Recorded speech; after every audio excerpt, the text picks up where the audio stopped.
أعوذ بالله من الشيطان اللعين الرجيم بسم الله الرحمن الرحيم اللهم صل على محمد وآل محمد وعجل فرجهم واستحيل مخرجهم وعشرنا معهم وارزقنا شفاعتهم بسم الله الرحمن الرحيم الحمد لله رب العالمين والصلاة والسلام على رسوله الكريم وعلى آله الطيبين الطاهرين المنتجبين المنتخبين المصطفين الأخيار لا سيما بعد أما فقد قال سبحانه وتعالى بسم الله الرحمن الرحيم إن الدين عند الله الإسلام.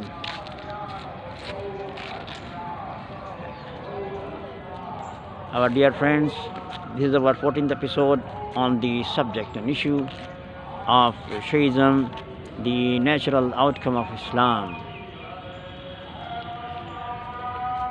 Alhamdulillah, we have reached the extent of disseminating among you the principles of Deen as have come down in Quran and Majid, which are 5: Tawheed, Nubuwwat, Tawheed, the entire Quran, Surah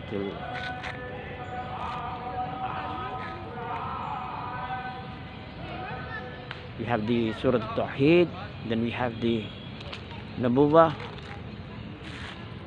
then we have MA'AD, and then Tawheed we have ADALAT and IMAMAH. وَجَعَلْنَاهُمْ أَئِمَّةً يَهْدُونَ بِأَمْرِنَا means IMAMAH is one of the requirements, the basic requirement of Deen to follow by its adherents and Mu'mineen believers.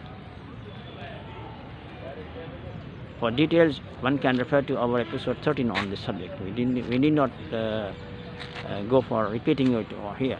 But what we are going to talk about today is there is one point of view with which as a nascent principles of Islam, we find there are Tawheed, Nubuwwat, Tawheed, ADALAT, Nubuwwat, IMAMAH, MA'AD. But there is another way of classification and making the understanding of the subject, and that is with relative terms.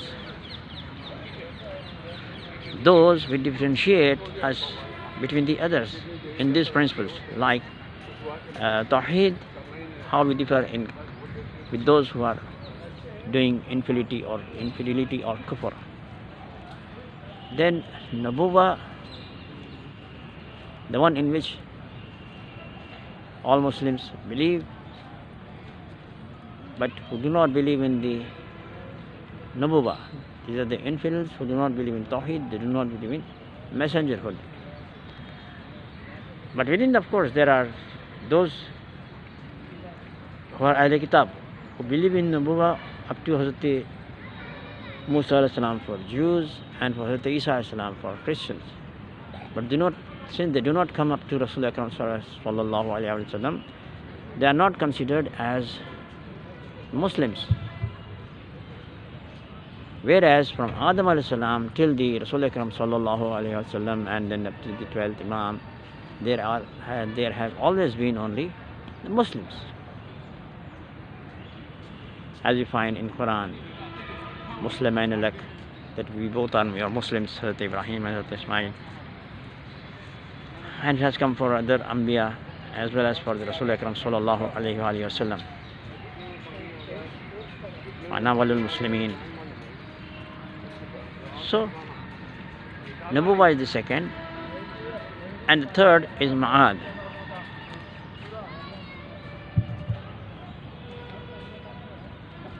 So we find that we differentiate and we differ in the kuffar in these three principles. Based on these three, we term that OSOOL DEEN are three. But with respect to within this Muslim world, when we see the Mu'tazilites, Ash'arites and Imamites, the Asna Ash'arites, there are certain beliefs which differentiate between Ash'arites and Imamis, and they are in the faith and belief system of ADALAT and IMAMAH. And then in another school of our brothers, the Mu'tazilites, we are differentiated by those who believe in ADALAT besides Tawheed, NUBUWWAT, MA'AD, common in all three, Ash'arites, Mu'tazilites, Imamites. And among these three,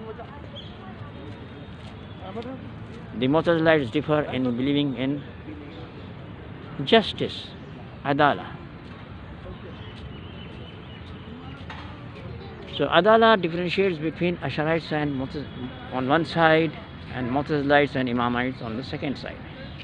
Then we find IMAMAH, which is the faith and belief system in IMAMAH, in Imamia Asna Ashar, in which the believers in IMAMAH, they differ with Ash'arites on two fronts. One, the front of ADALAT, and the second front of IMAMAH.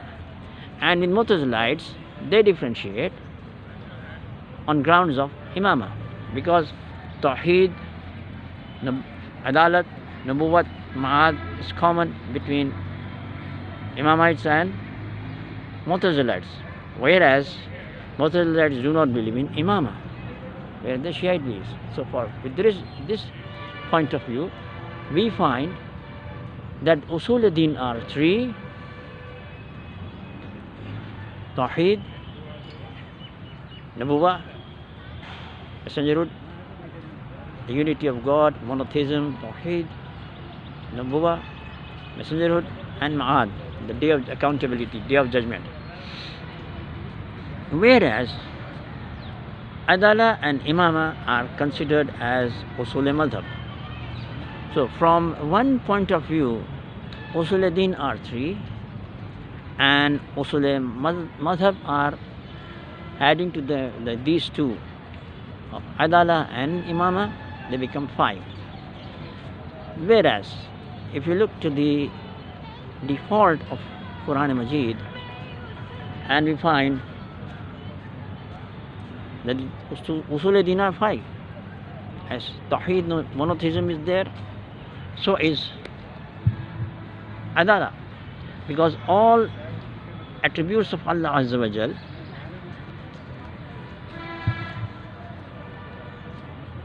are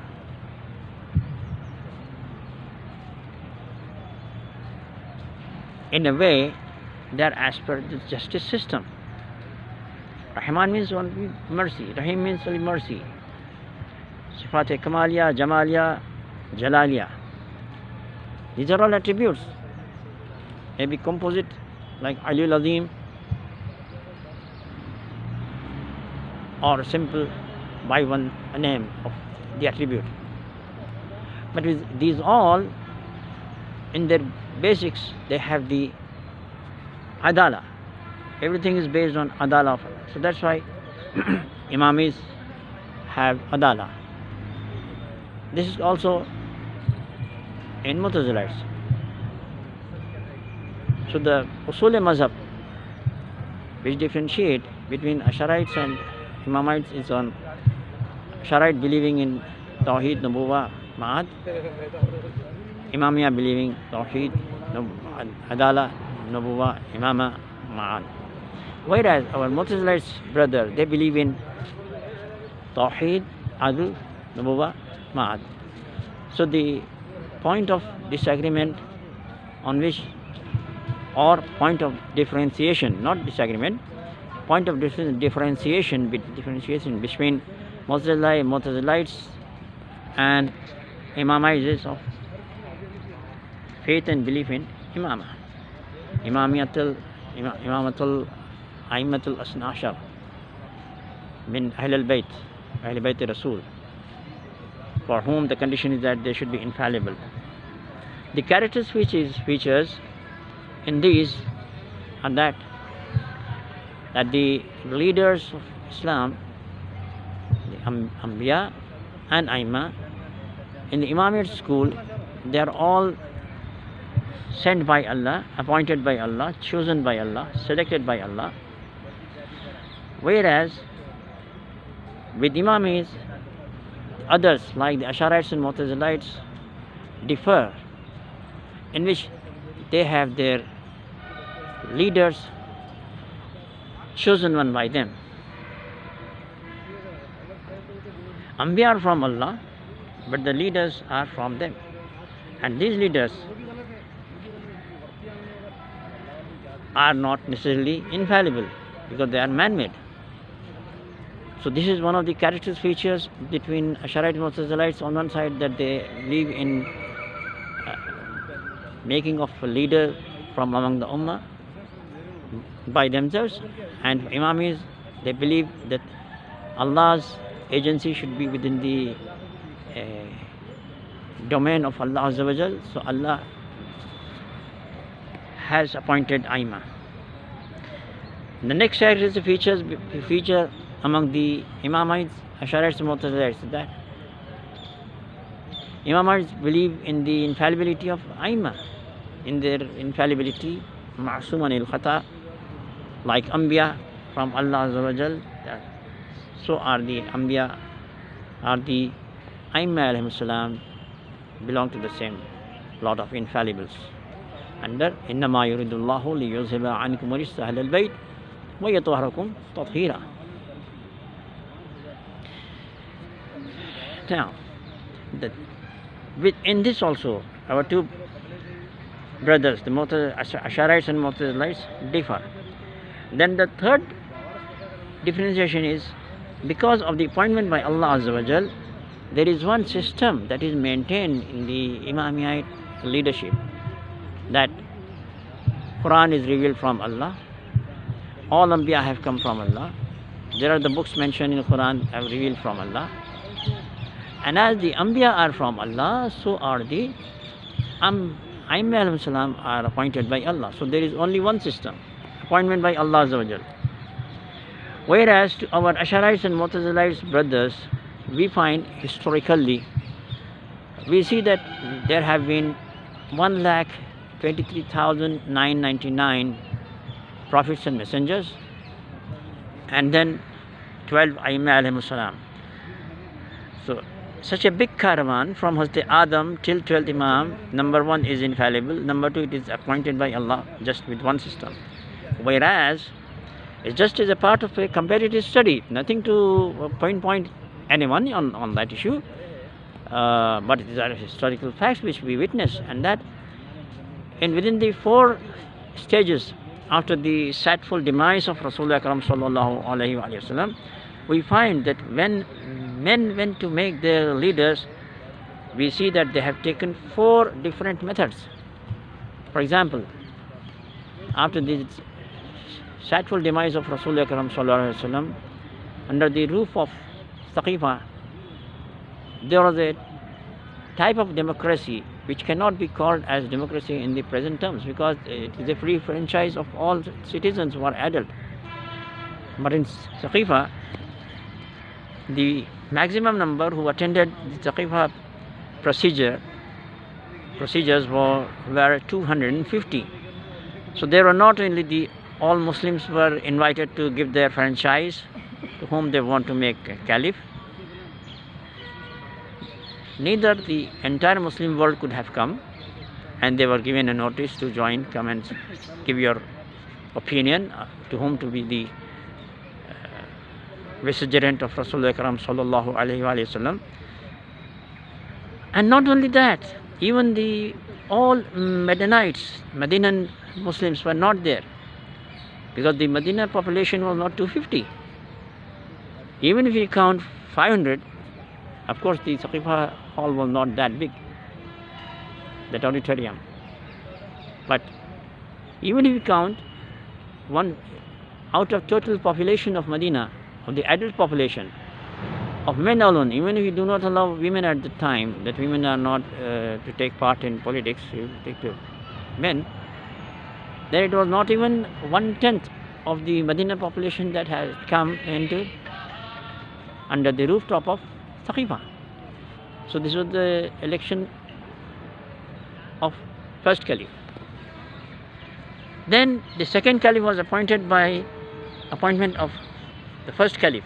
There were no elections, there were no consensus body, there was no council body.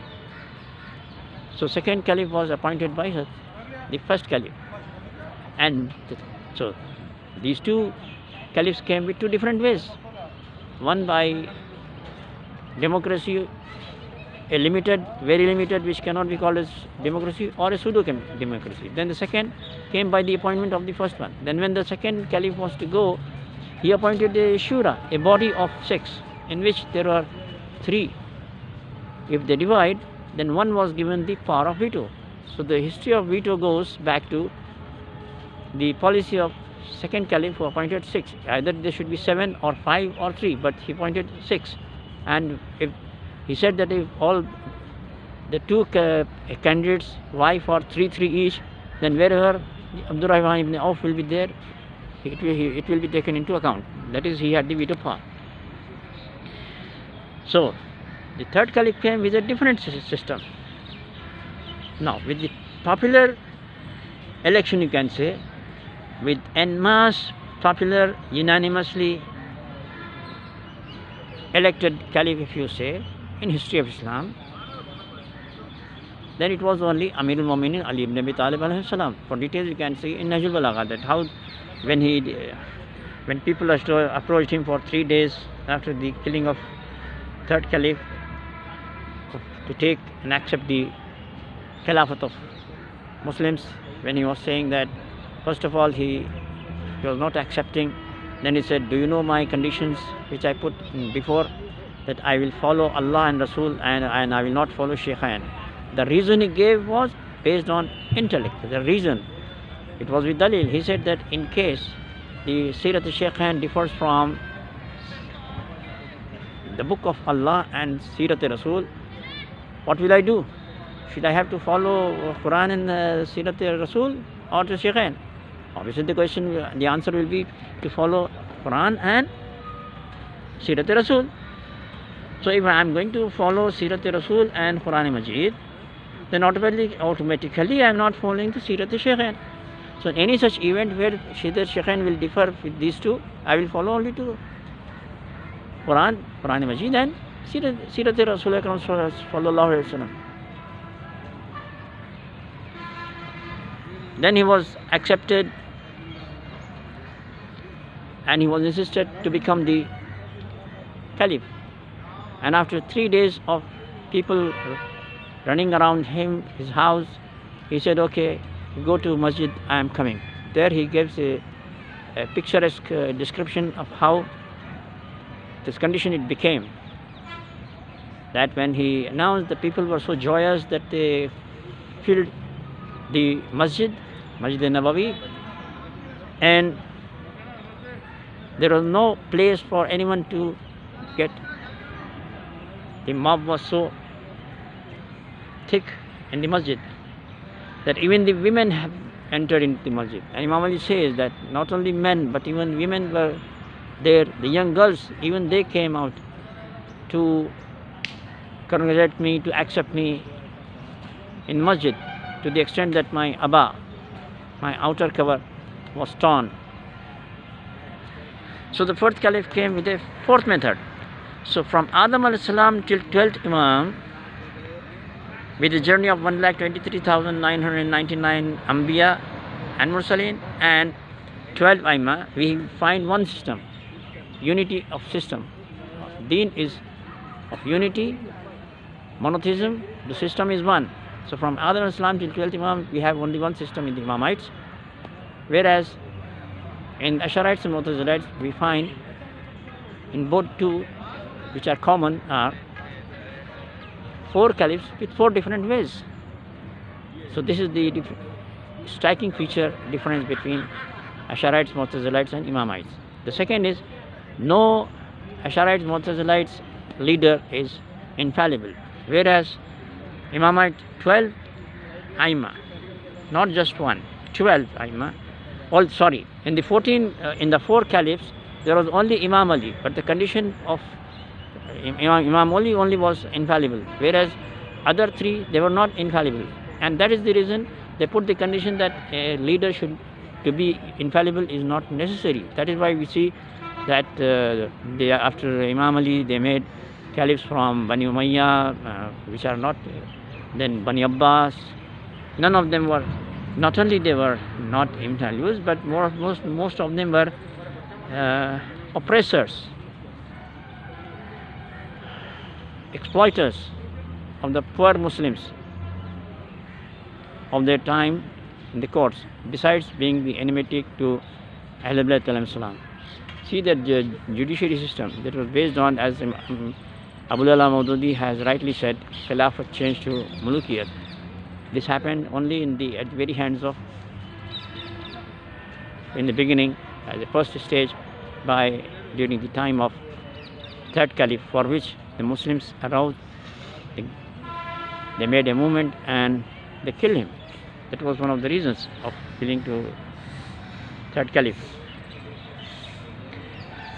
So we have given a light or a slight glimpse of the three schools and three usul mazahib, the principles of usul mazahib in these three, as Tawheed, Nubuwwat, Ma'ad in Sharites, Tawheed, ADALAT, justice, Nubuwwat and Ma'ad in Mu'tazilites, and in Imamites, Tawheed, Nubuwwat, Tawheed, ADALAT, Nubuwwat, IMAMAH and MA'AD. Inshallah, from here we will continue finer details in an academic way. Let us take all things to be on the basis of academic lines. It is for the study purpose. We should be both analytical, critical, open, free, frank, fearless first, without hurting the sentiments of any one of us, even any one of a human being, because every human being is respectable. When Allah Azza wa Jal says, Inna akramakum indallahi atqakum, because in every human being, whether he is a Muslim, a non-Muslim, a monotheist, a polytheist, that's a different thing of issues. But respect based on the kind, as Imam Ali has said, Ya Malik Yashtar, in your domain there will be two types of brothers, one in Deen, Islam, and the other in your kind. The one will be Muslims, they will be brothers because they are Muslim, they are Muslims. The second will be in your kind, that's humankind. You are a human being, others who do not believe in Islam, they are also human beings. So based on the relationship of humanity, mankindness, they will be our brothers. So we pay all respect, equal respect to each of them based on justice. So in the next episode we will continue from here. Till then, fi amanillah, fi hifdillah. Bismillah ar-Rahman. Bismillah wassalamu alaikum wa rahmatullahi wa barakatuh. Bismillah ar-Rahman ar-Rahim. Allahumma kulli waliyaka al-hujjat ibn al-Hasan. صلواتك عليه وعلى آبائه في هذه الساعة وفي كل ساعة وليا وحافظا وقائدا وناصرا ودليلا وعينا حتى تسكن أرضك طوعا فتمتعوا فيها طويلا. اللهم اجعلنا من أعوانه وأنصاره وأتباعه وشيعة وراضنا بفعل الرابين عنه. اللهم صل على محمد وآل محمد وعجل فرجهم وسهل مخرجهم واشرنا معهم وارزقنا شفاعتهم.